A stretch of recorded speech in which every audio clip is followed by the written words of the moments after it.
Praise the Lord. I greet you all in the name of Jesus. I welcome you to this broadcast all the way from Jesus Celebration Center, Kakamega. We thank God for you. I just want to appreciate each one of you that has tuned in, and all those who have been standing with us in prayer and by every other means to make sure that the ministry can continue.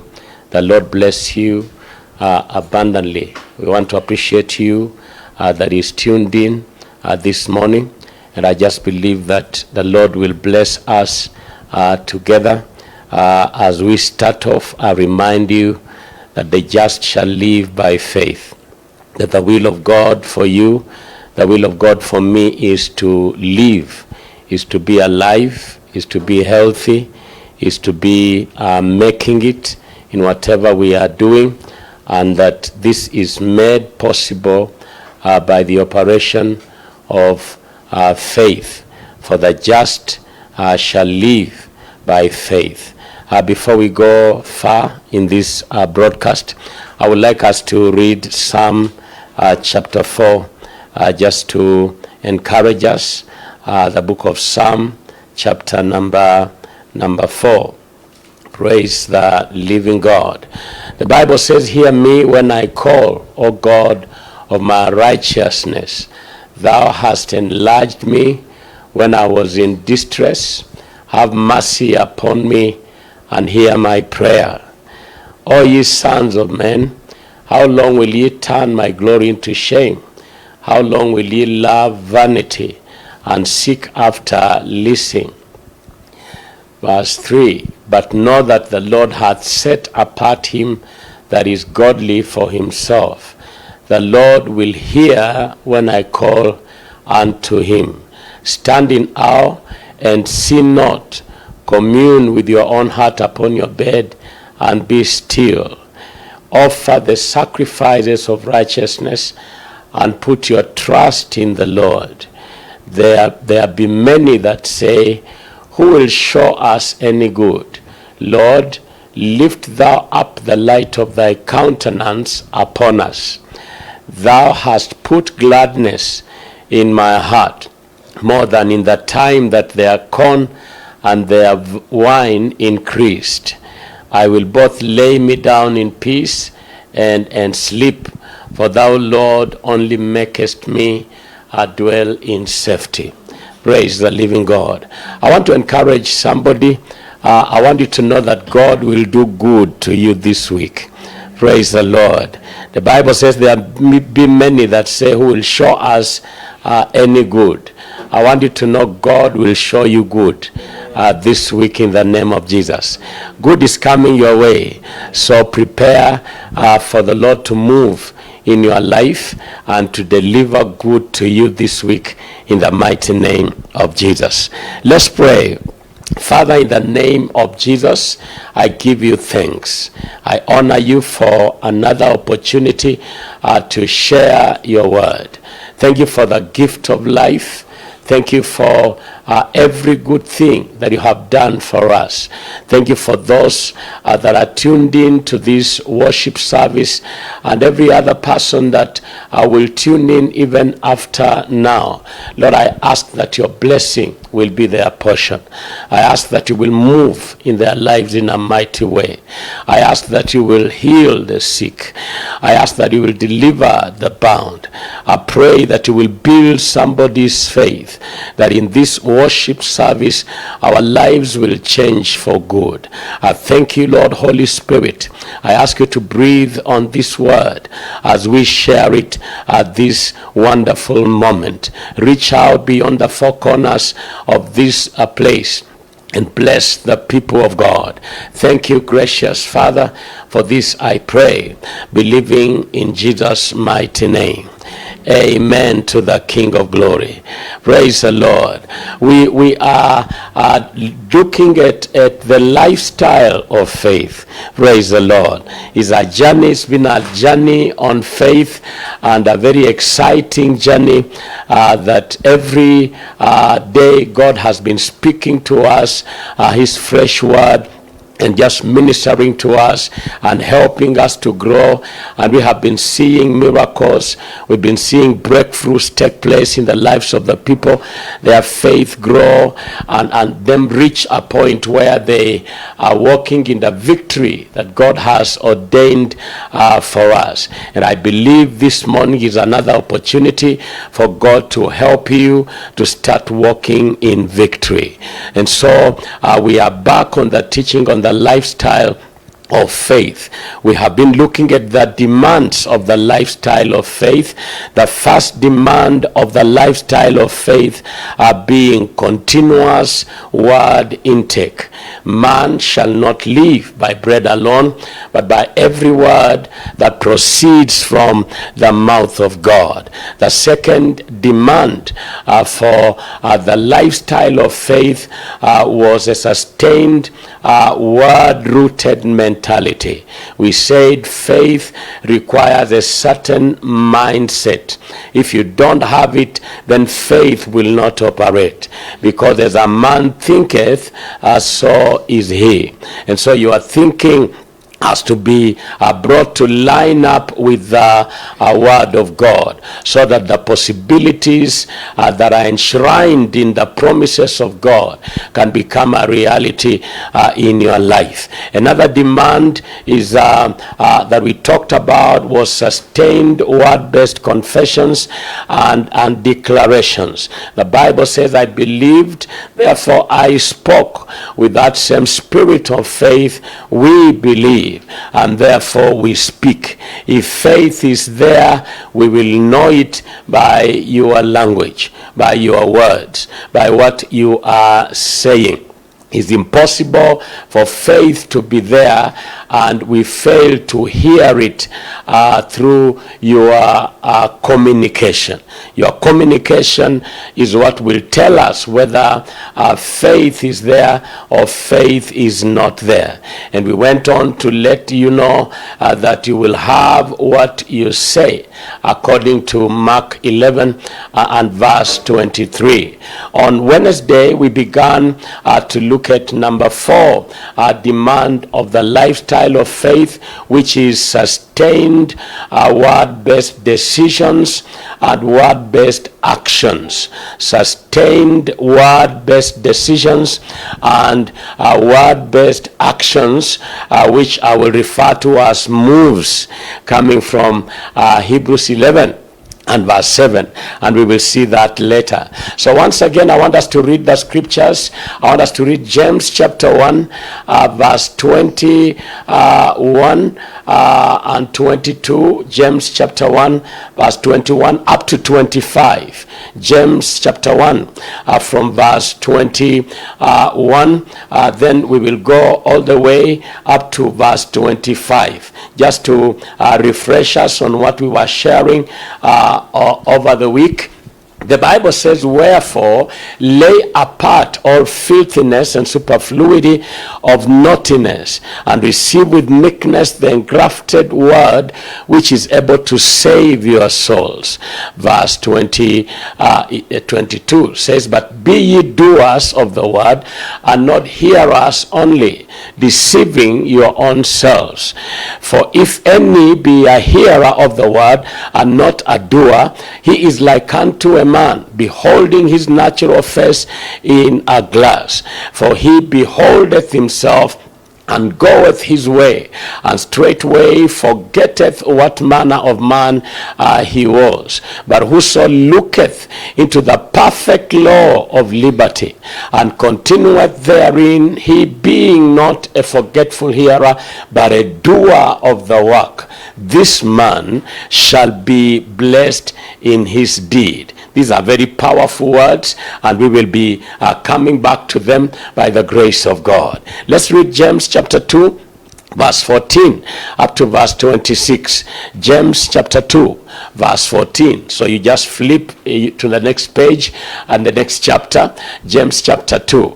He says in verse 14, what doth it profit, my brethren, though a man say he hath faith and have not works? Can faith save him? If a brother or sister be naked and destitute of daily food, and one of you say unto them, depart in peace, be ye warmed and filled, notwithstanding ye give them not those things which are needful to the body, what doth it profit? Even so faith, if it hath not works, is dead, being alone. Yeah, a man may say, thou hast faith, and I have works. Show me thy faith without thy works, and I will show thee my faith by my works. Let's continue. Hallelujah. Thou believest that there is one God, thou doest well. The devils also believe, and they tremble. But wilt thou know, O vain man, that faith without works is dead? And then he goes on, was not Abraham our father justified by works when he had offered Isaac his son upon the altar? Seest thou how faith wrought with his works, and by works was faith made perfect? And the scripture was fulfilled, which saith, Abraham believed God, and it was imputed unto him for righteousness, and he was called the friend of God. You see then how that by works a man is justified, and not by faith only. Likewise also was not Rahab the harlot justified by works, when she had received the messengers and had sent them out another way?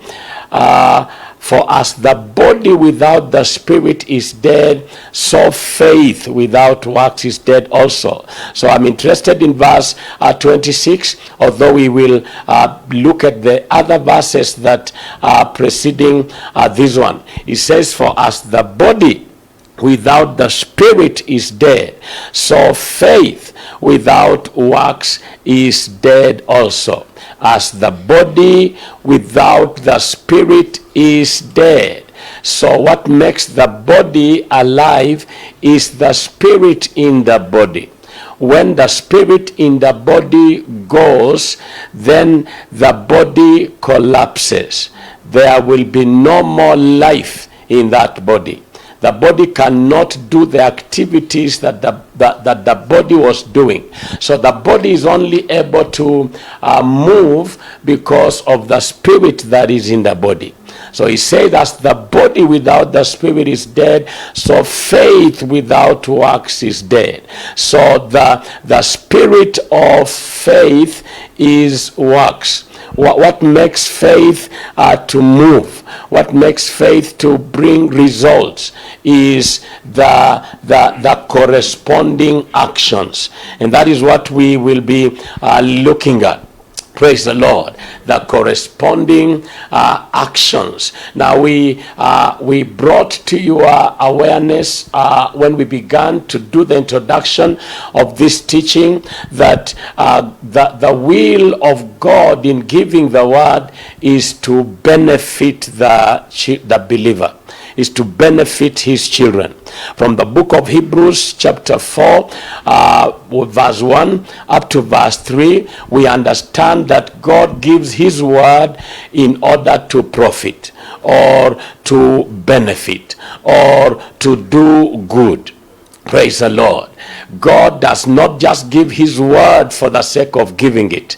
The word comes to profit you.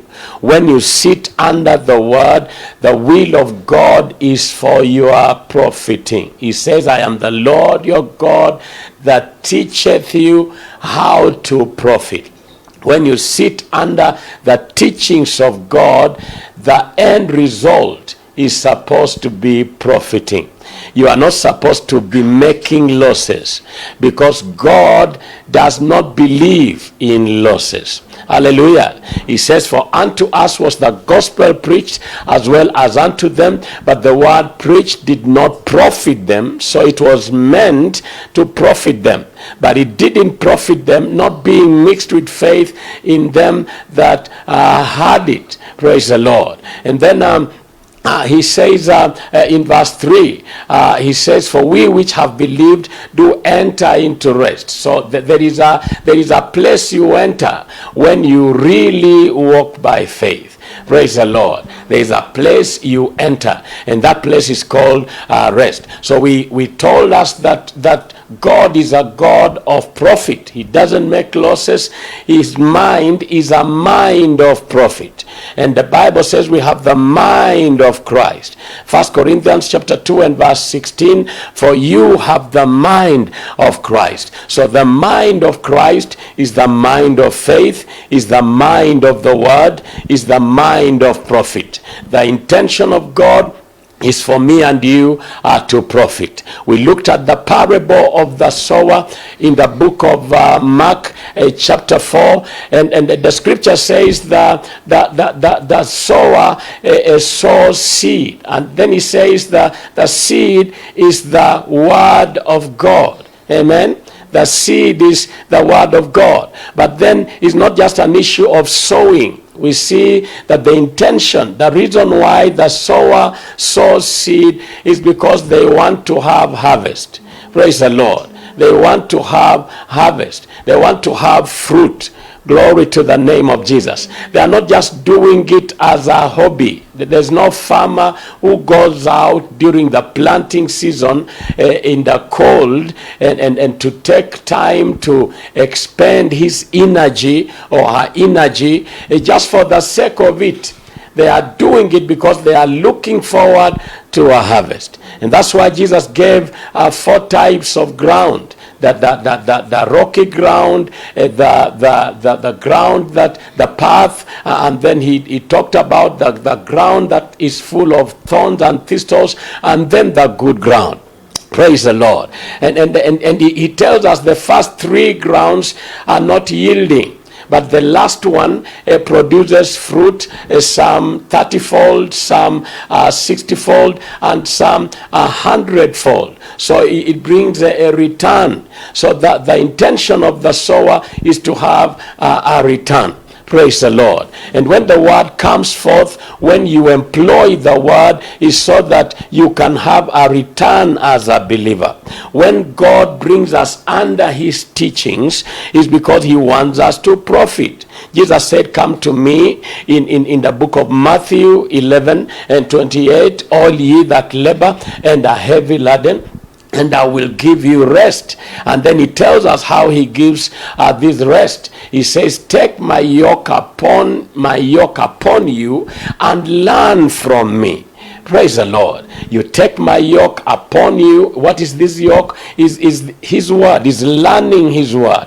Learn from me, for my yoke is easy and my burden is light. My yoke is easy, my burden is light. And then he tells them, you will find rest. If you do that, then you will find rest. So the kingdom of God, when received, the word of God, when received well, will erase worry, will erase anxiety. Praise the Lord. It will arrest fear about tomorrow. Christ will take over the believer and give the believer peace, even in the midst of turmoil. And we saw that in John 16, verse 33. Jesus saying, in the world you will find trouble, but be of good cheer, because I have overcome the world.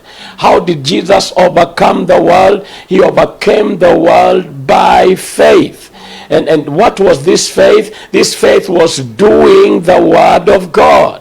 Hallelujah. Jesus was doing the word of God. So we overcome this word by laying hold of the word. Job chapter 22 and verse 22. He says, lay hold on the word of God. He did lay hold on the word of God. It is very important. Receive, I pray thee, the law from his mouth, and lay up his words in thine heart. Lay up his words in thine heart, because the word works. Praise the Lord. The word, when you receive it and you work it, the word will work. And faith is simply receiving the word and working it. Amen. Faith is receiving the word. Let's turn to James chapter 1, where we began. James chapter 1. Praise the Lord. And verse 21. Faith is receiving the word and working the word. Now, the book of James chapter 1 has very wonderful lessons. The first lesson that this chapter teaches us is how a mature believer is supposed to behave. And it tells us, number one, a mature believer maintains joy in the midst of affliction. So he begins by saying, count it great joy, my brethren, when you face various afflictions. So you know that somebody is maturing in the things of God when they don't depend on their emotions, when they are drawing strength from within, when they have learned to draw strength from the person of the Holy Spirit. For the scripture says, for the fruit of the Spirit is joy. Hallelujah. Is joy. So that is how we get to know when somebody is become mature. The second lesson that James teaches us on maturity is the ability to be victorious, to triumph in over temptations. A mature believer is one that is able to triumph over temptations. Maturity in the faith does not mean you will not be tempted. Hallelujah. One of the characteristics of toddlers is falling anyhow. Amen.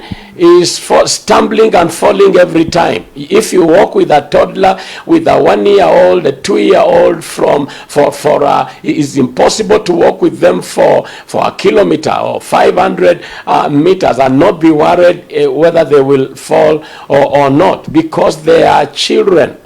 But when you grow up, you can walk kilometers, tens of kilometers, and not fall. It's not because there are no obstacles. It's not because there are no places you can stumble. There are places you can stumble, but you avoid them. Praise the Lord.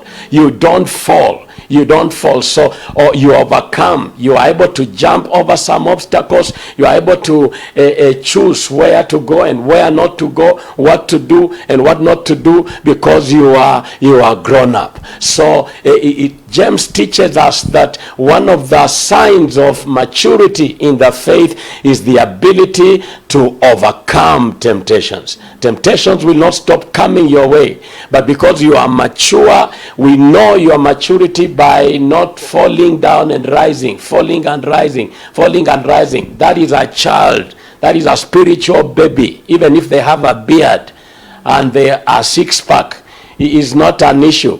Praise the Lord. If you keep falling in temptation and rising, you are a spiritual baby. Maturity requires you. When you begin to mature, you begin to triumph over them. You begin to overcome temptation. Praise the Lord. And then the third way you know somebody who is mature is their ability to receive the word.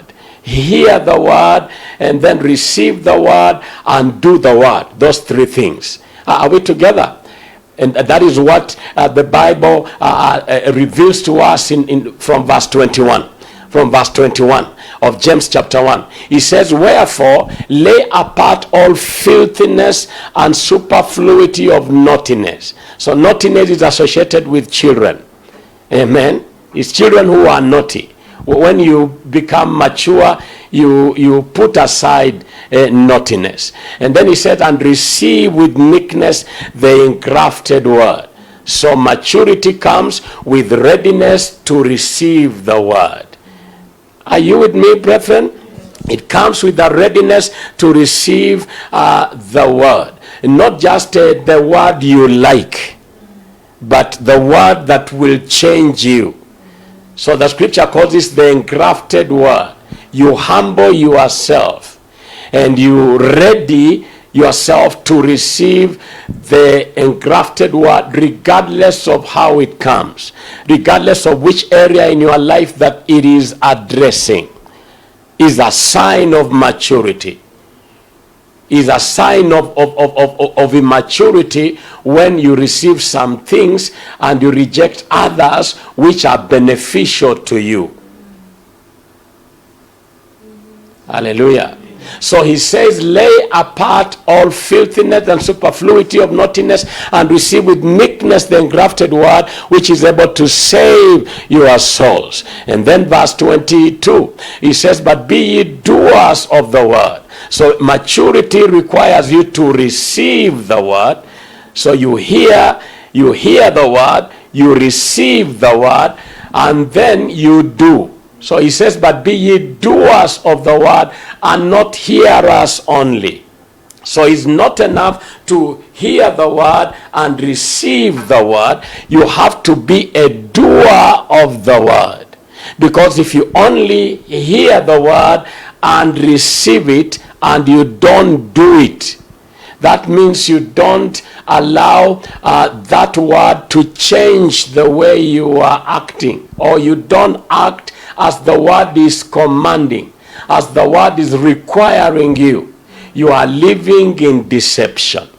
If the word is telling you this is how to live, and you hear that word, you receive that word, but you do not act in line with the instruction the word is giving you, you are living in deception. Amen. And it becomes impossible to change you. It becomes impossible for the power of God to work for you in that area.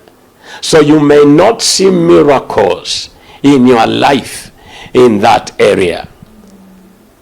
You remain a dwarf. What we are saying is you may not grow in that area. Why? Because all you do is hear the word, receive it, and sit on it. You are not allowing the word to, you are not allowing yourself to adjust yourself to line up with the word. Because if you adjust yourself and line up with the word and become a doer of the word, then you get out of deception. So you don't need the devil to be deceived. You can be deceived in the absence of Satan. Satan can be transferred from your town and your village or your estate or your apartment. But if all you do is hear the word, receive the word, but you do not follow that word with appropriate corresponding actions, you are living in deception. You are deceiving yourself. That means you are not going far. That means faith will not work for you. He goes on. Let's look at verse 23. Is it verse 23? For if any be a hearer of the word and not a doer, he is like unto a man beholding his natural face in a mirror. And then he goes on, for he beholdeth himself and goeth his way, and straightway forgetteth what manner of man he was. He says he's like a man that looks himself in the mirror, and then after that goes his way and forgets what manner of man he was. So all he is saying that is that you forget who you are when you stop, when you only hear the word, receive it, but you don't do it. Hallelujah. Amen. You forget who you really are. So that means you can continue living in defeat, not because you don't have the word.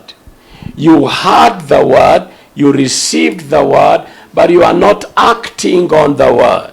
The word told you you are victorious, but you are acting defeated. So you forgot who you really are. I don't know if you are hearing what I'm saying. The man of God, Kenneth Hagin of blessed memories, used to teach on faith, and he used to teach on how to know, to discover yourself in the word, who you are in Christ, and in whom, in him, and all that. And he gave a story of a lion that was raised with sheep. And it behaved like sheep. And anytime another lion will roar, when the sheep are running away, this lion will run with the sheep. Then one day they went into the river, the stream, to drink. And as they were drinking, a lion began to roar the other side of the stream. Then this lion that was with the sheep looked at that lion. In the beginning, when he would look at that lion, he would run away. But this time he looked at the lion and then looked at himself in the water, and he felt, I look like what I am seeing. So he told himself there's no need to run away. So when the other sheep were running away, this lion this day began to walk toward the fellow lions, because this lion had discovered who he was by looking himself in the mirror of in the water of the word. He discovered who he was. Amen. And didn't forget. He began to walk and to join other lions and begin to live like lions. Praise the Lord. When you look yourself in the mirror of the word of God, what will help you not to forget who you are is when you do what the word is saying. If the word is saying you are the head and not the tail, regardless of what you find out, you have to behave what the word is saying. You don't talk like the people you interact with. You talk like what the word says. You behave like what the word says, because that is who you are. Even if you don't look it, your actions have to correspond to the faith you profess. Otherwise, you are a man that straight away forgets what manner of man they are. You have forgotten who you are, and you have begun to live lower than what God created you to be. So he says in verse 25, but whoso looketh into the perfect law of liberty, and is not a forgetful hearer, whoso looketh into the perfect law of liberty, and is not talking about glancing. He's talking about staying there. He's talking about meditating. Whoso looketh into the perfect law of liberty and continueth therein. He being not just a forgetful hearer, but a doer of the word or the work. So they are not forgetting, they don't come to church and they are told you are blessed. And when they step out of church, they forget they are blessed and begin to complain about curses. They come to church, they are told no witchcraft can work against you as a child of God. But when they walk out of church, they start saying, I am bewitched. when they walk out, they are supposed to work. They are not supposed to be forgetful hearers, but doers of the work. Don't forget who you are in God. And the only way you don't forget who you are in God is by doing. Is by doing. Is by doing. Is by doing. Is by having corresponding actions. Praise the Lord. And we have been saying that it starts with the word. It begins with the word. Praise the Lord. That's why in our teaching on the lifestyle of faith, we are saying you need continuous word intake. But it doesn't stop there. Your continuous word intake requires also that you have a sustained word-rooted mentality. But it doesn't stop there. It's not enough to have the mentality of faith. It's not enough to think powerful thoughts, thoughts of victory. You have to proceed to speaking them, being able to confess and declare. But you don't stop there. So being in the word, talking the word, meditating the word, without doing the word will not translate into victory. And that brings us to Hebrews chapter 11 and verse 7. And we will look at all the other personalities there. But I'm coming to verse 7 because it will help us. The Bible says, by faith Noah, being warned of things not seen as yet, moved with fear, prepared an ark to the saving of his house. So by faith Noah, being warned of God of things not seen as yet. So Noah did not wait to see before he moved. To show that he believed God, Noah moved. So real faith moves the believer. If it didn't move the believer, it's not real faith. Real faith will move me into corresponding action. Hallelujah. This is very powerful. Hallelujah. I want you to know, before we go far, that faith move God. Amen.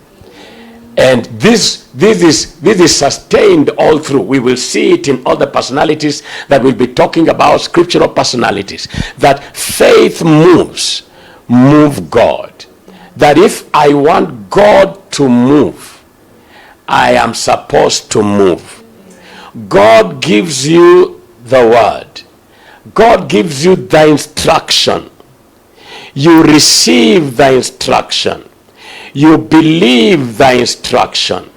But to see the results of the instruction, you are supposed to move. You are supposed to act in line with the instruction you received to show that you believe. When you move, God will move. Hallelujah. God spoke to Noah. He appeared to Noah. He told Noah, I'm going to destroy the whole world. Why? Because it is filled with violence.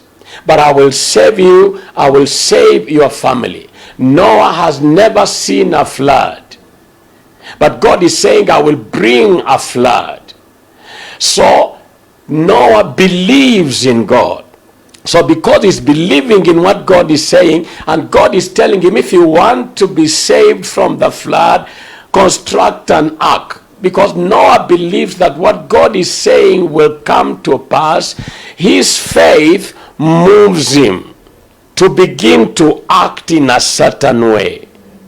Not everybody in the time of Noah was acting like Noah, because they didn't believe. That's why this scripture doesn't stop there. He's saying he moved with fear, prepared an ark to the saving of his house, by the which he condemned the world and became heir of the righteousness which is by faith. That is the world that he lived in. because the things he was doing were contrary to what they were doing. His actions were contrary to their actions. Why? Because by his actions he believed that a flood is coming. By their actions they thought he is having a problem mentally, because they have never seen a flood. And so this thing he's doing may never happen. But because he believes, he is moved. So we don't move in the direction of everybody. We move in the direction of the word of God that we believe. Praise the Lord. We don't move in the direction of everybody, what everybody is saying. If you want God to move, then move. Let your actions correspond to the instruction, to the revelation, to the word that God gave to you, to the rhema that God gave to you. That's all we are saying. Praise the Lord. That is where it begins. And this is what completes faith. Praise the Lord. Because if your actions are not in correspondence with the word that God has spoken to you, or God is speaking to you, then nothing much will happen.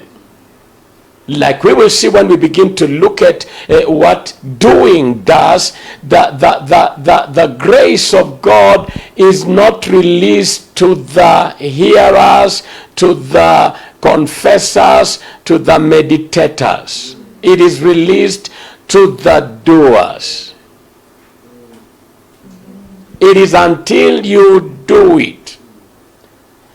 There is no way that they will cross the Red Sea if they didn't act on the instruction. If Moses didn't act on the instruction, and when he commanded Israel, they also acted on the instruction. They believed that as they are walking through the Red Sea, the waters will not swallow them. It takes faith. And as they moved, God moved. So God kept the waters parted, because the people were walking through. When they got to the other side, it was impossible for the waters to remain parted, because the men who are acting by faith have crossed. So scripture tells us when the Egyptians also tried to go through the same water without faith, they were drowned, because they were not doing it by faith. I don't know if you are with me, because when you get this, it will alter your life eternally. Praise the Lord. So we receive the word of God. When we receive the word of God, we believe that word. But to show that we believe that word, we move. We move. We move. Without appropriate moves, then it means we don't believe. Without appropriate moves, it means we don't believe. If we really believe, then our actions will show. The steps we are taking will show. The decisions we are making will show that we really believe the word we are saying we believe. Now let's get to some examples from the scriptures.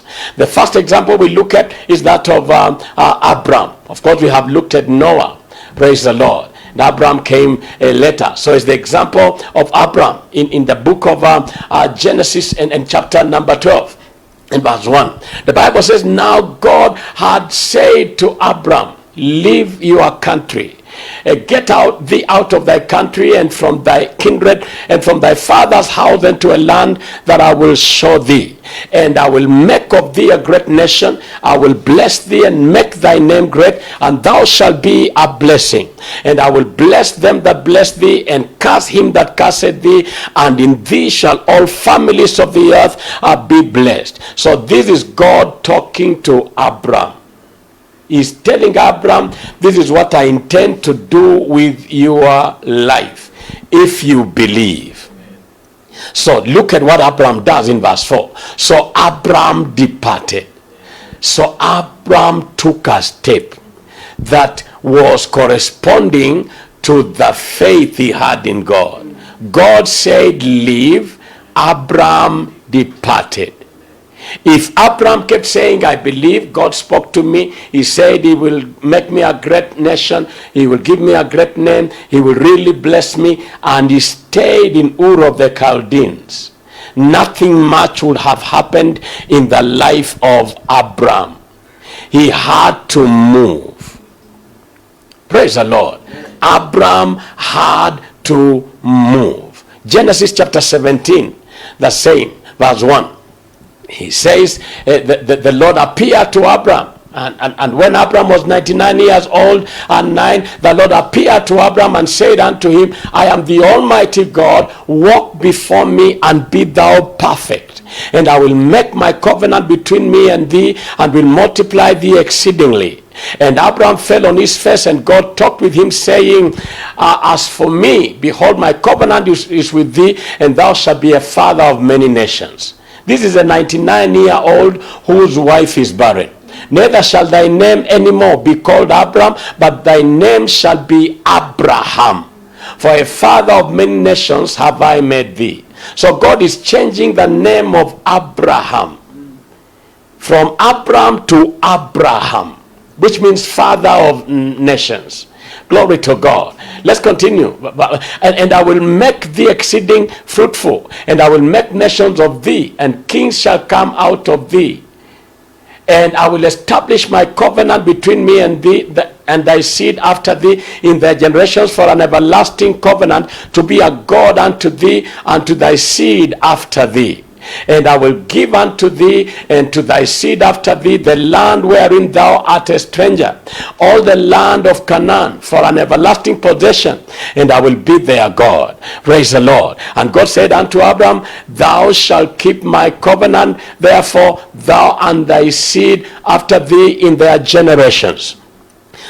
This is my covenant which ye shall keep between me and you and thy seed after thee. Every man child among you shall be circumcised. So this is what God is requiring of Abraham. That if you really believe me, if you really believe I'm going to do what I have said that I will do for you, number one, I'm changing your name. So if you believe me, change your name. Start telling everybody, my name is Abraham, not Abram. Number two, I want you to circumcise. Every male child that is among you shall be circumcised as a sign that you believe. So it's action that is corresponding to faith. Praise the Lord. And we see in the scriptures that this is what Abraham did. He changed his name, started calling himself Abram, changed the name of the wife, started calling her Sarah from Sarai, and then he gathered all the males that were in his household, including himself, and he circumcised them. There was no anesthetist, is it? Anesthetist. There were no tranquilizers. And the knife he was using was not the ones we have that are better. It was stone. So it was brutal, painful.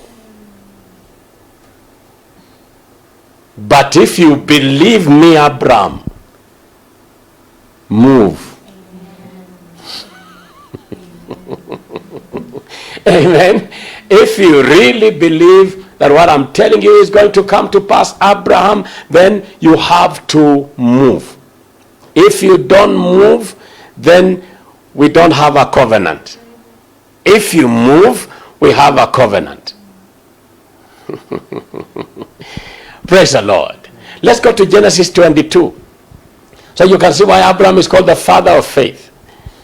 Praise the Lord. So it's not just once that God requires him of this. Verse 1, and it came to pass after these things that God did tempt Abraham and said unto him, Abraham, and he said, behold, here I am. And he said, take now thy son, thine only son Isaac, whom thou lovest, and get thee into the land of Moriah, and offer him there for a burnt offering upon one of the mountains which I will tell thee of. And Abraham rose up early in the morning. So the next day, Abraham rose up early in the morning. Praise the Lord. And saddled his donkey, and took 2 of his young men with him, and Isaac his son, and cleft the wood for the burnt offering, and rose up and went unto the place which God had told him. So he begins a 3-day journey to the place where, not away from the place. He is going to the place. He's carrying the boy that is supposed to be sacrificed. He's carrying the wood and the fire that is supposed to be used to construct an altar and also to burn the boy. This is his only son. He has just chased Ishmael. He has been left with Isaac only. So he has an only son. But God is requiring him. God is testing his faith. If you really believe in my ability to raise, to multiply, to bless, if you believe I can still do for you what I did for you, then I want you to lay this up as a sacrifice, a burnt offering to me. And Abraham rose up early in the morning. Abraham moved, because he believed God. So we discover in Hebrews chapter 11 that he was acting by faith. Praise the Lord. That Abraham was not just acting, he was acting by faith. It was his faith in the ability of God to raise Isaac that moved him to wake up early and go to the place that God had told him to go to. Praise the Lord. Faith requires corresponding actions for it to produce. Without corresponding actions, faith remains impotent. It remains a mere confession without results, and it can be frustrating. But when your actions are added to your profession or your confession, then be ready for results, like we will see. Another example is that of Isaac. Look at Genesis chapter 26 and verse number 1. Genesis chapter 26 verse number 1. God, the Bible says there was a famine in Gerar, and there was a famine in the land beside the first famine that was in the days of Abraham. And Isaac went unto Abimelech, king of the Philistines, unto Gerar. Verse 2. And the Lord appeared unto him and said, go not down into Egypt. Dwell in the land which I shall tell thee of. So there is a famine in the land. Things are not doing well. And when there is a famine, we look for green pastures. We move from the place where nothing is working. We go to the place we think something is working. But while Isaac is considering moving, God speaks. This is what we call Rhema. God speaks to Abraham because he knows, to Isaac, because he knows this man is about to make the mistake of the father. And he tells Isaac, do not go down to Egypt. Dwell in the land that I will tell you. Stay there because I will show you what to do. Now, for Isaac to show that he believes God, he needed to stay. The move he's supposed to take is stay in the land, follow the instruction. And of course, God told him to sow in the land. So to show I believe the word of God, then I have to do what the word of God is saying. I have to obey the word of God. And obedience, doing the word, may involve doing the written word or doing the revealed word. I don't know if you are hearing me. Praise the Lord. It may require you to do the written word or the revealed word. The move the Spirit of God may require from you in any given circumstance may be to act in line with either the written word or the revealed word. Because there are times you will find yourself in some situations and the voice of God, the Rhema word, is not necessarily speaking to you that time. But there is an obvious written word concerning that situation or circumstance. So you have to act in line with the written word in that situation or circumstance. You don't wait for the Rhema.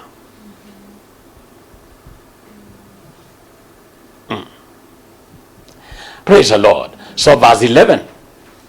Verse 11. Is it verse 10 or verse 11? Praise the Lord. Verse 11. Verse 26. Verse 10, 11, 12. Then Isaac sowed in that land and received in the same year 100-fold, and the Lord blessed him.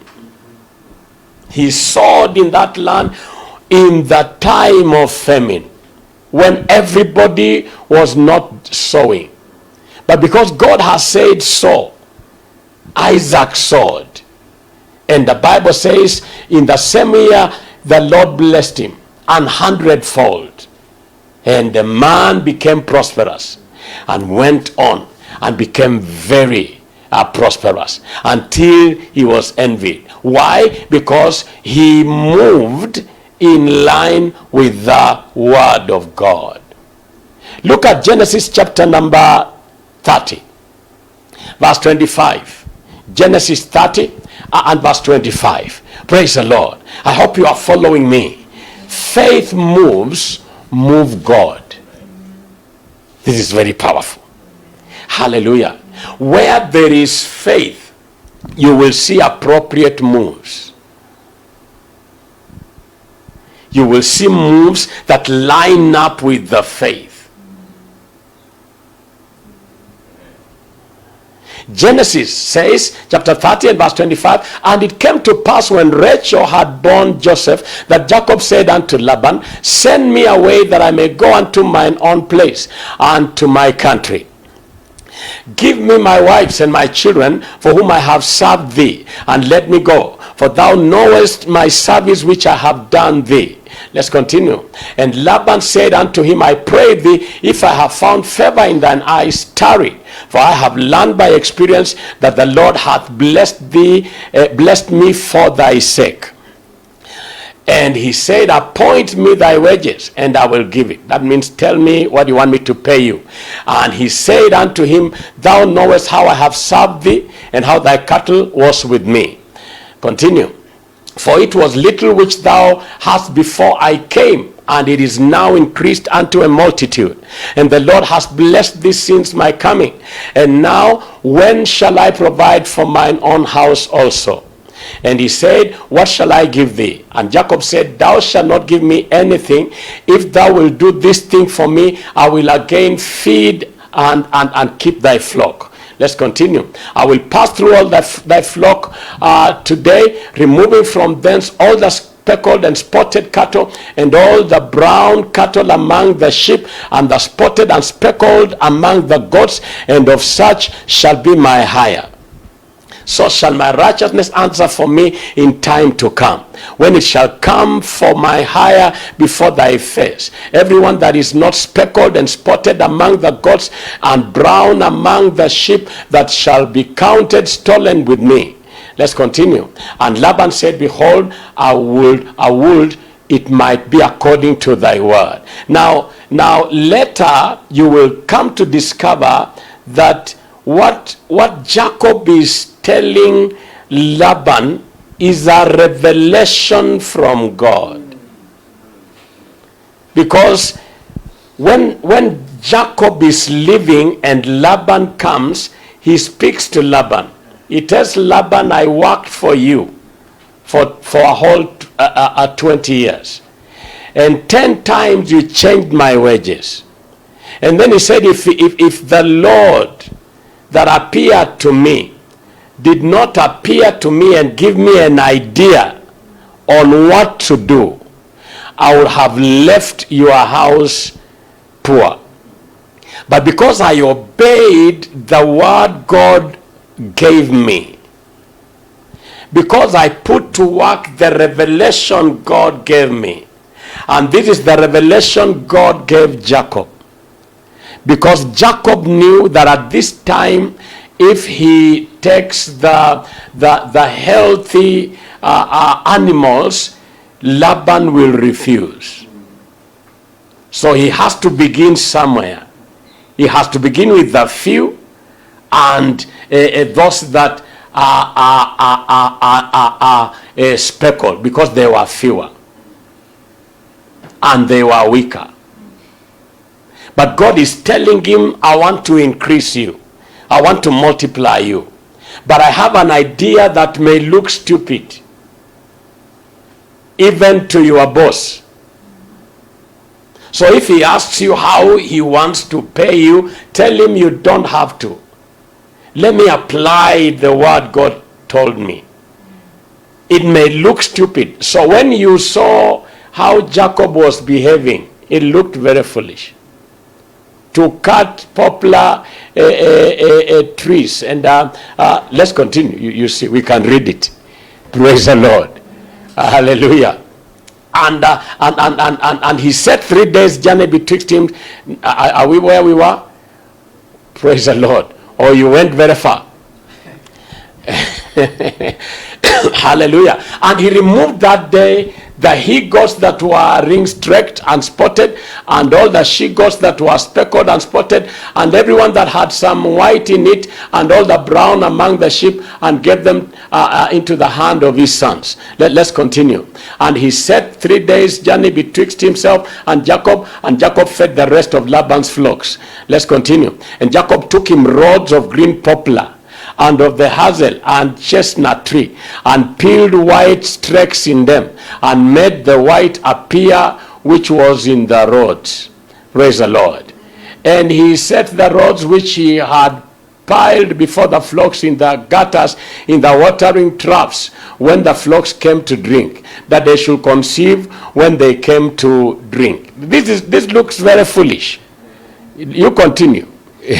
Hallelujah. And the flocks conceived before the rods. Isn't it foolish? That if they conceive as they are looking at the rocks, then they will bring forth what looks like what they are looking at. And brought forth cattle, ring-streaked, speckled, and spotted. This is what happened.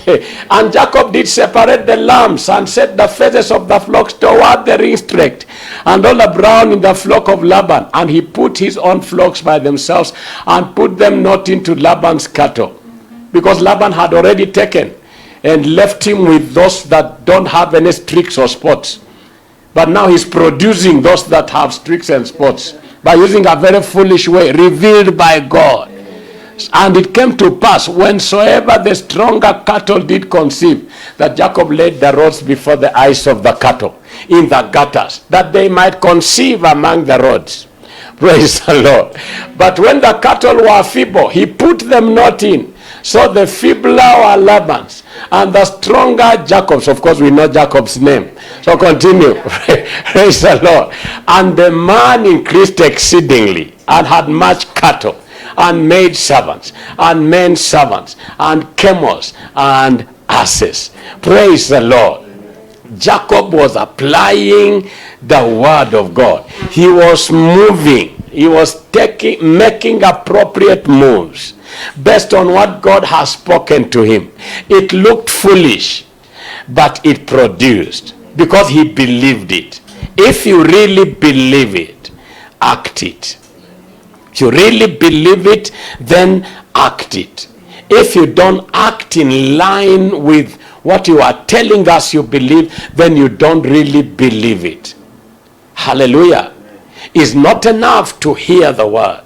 It's not enough to receive the word. It's not enough to confess the word. You have to act on the word. If you stop at confession, you are living in deception. If you stop at confession, you are lying to yourself. And you will not grow. You will not see the power of God working for you. You will not see the miraculous. You have to make appropriate moves. Praise the Lord. If you believe that what you are looking for is there, then look like it is there. Don't look desperate. Don't look tired. Don't look confused. Don't look like you are giving up and yet you have not gotten it.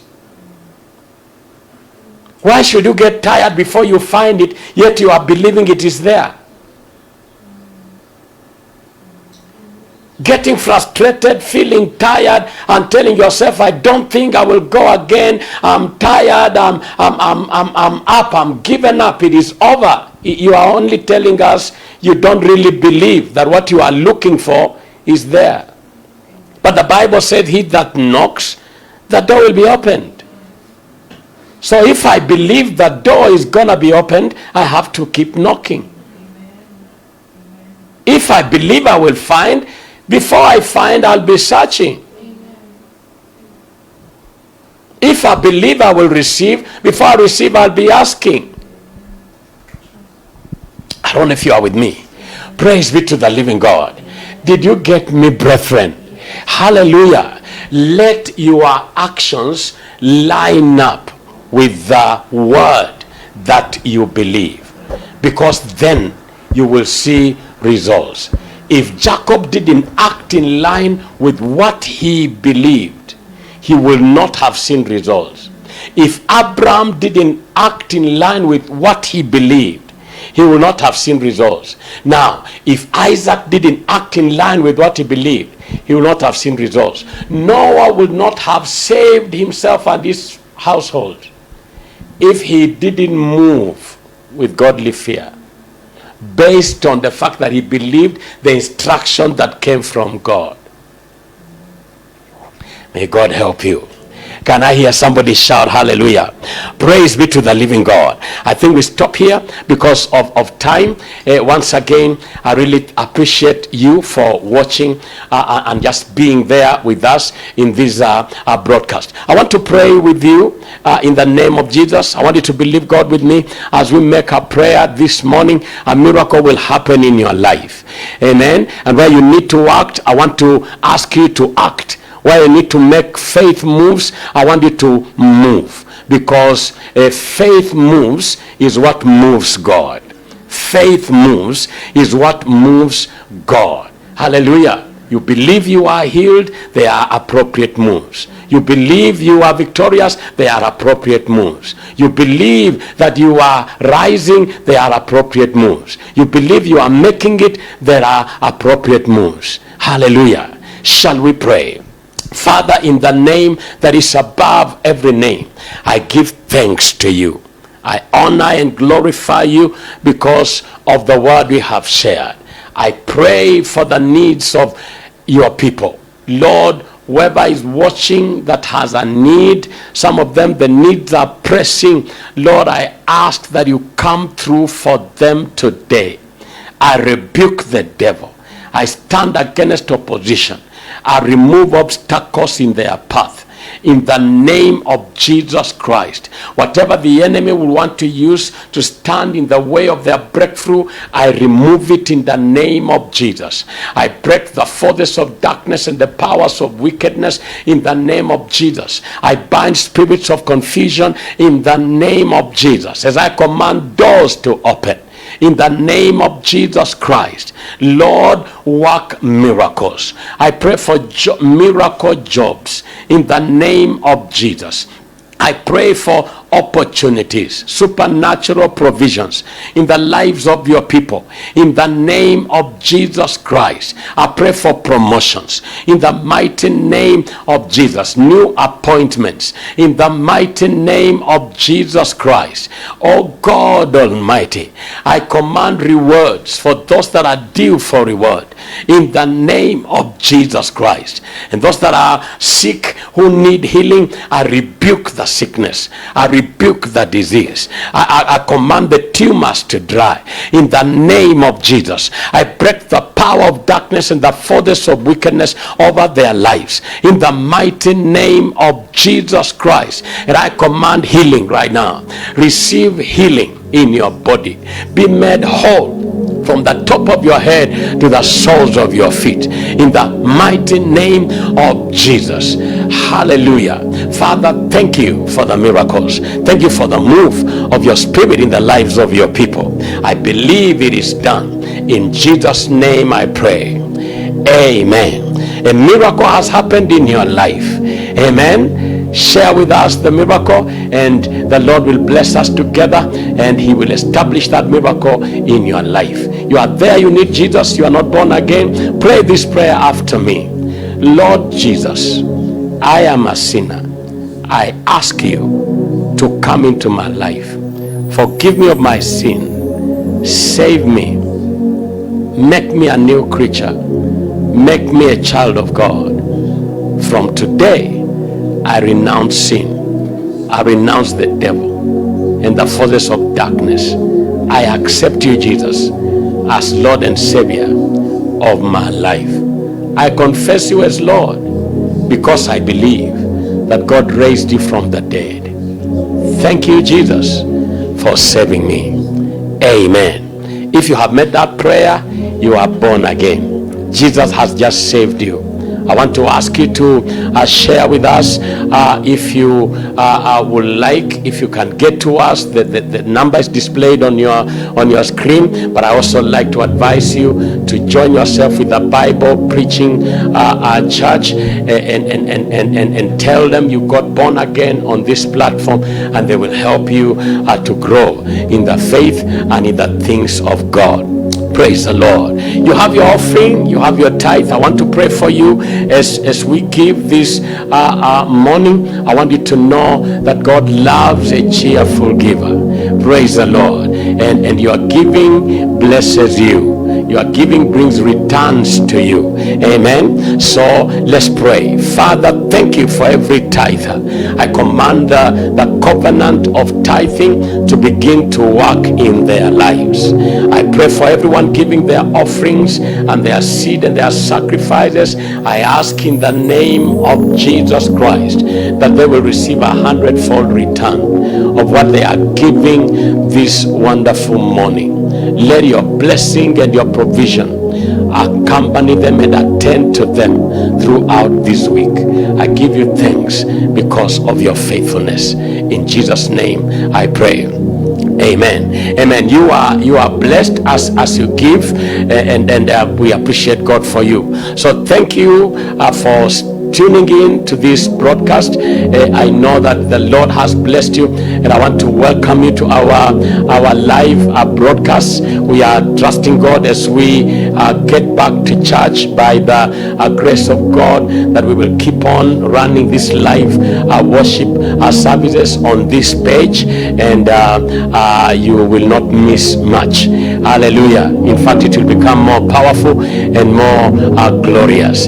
But we thank God for you, appreciate God for you, and I want you to know we are praying for you and just believing for greater, more powerful things to keep on happening in our lives by the hand of the Almighty God. Hallelujah. And so until we meet again, the Lord bless you, the Lord keep you, the Lord cause his face to shine upon you, and the Lord give you peace throughout this week. Amen. Shalom, and keep living by faith in Jesus' name. Amen. Amen. Glory to God.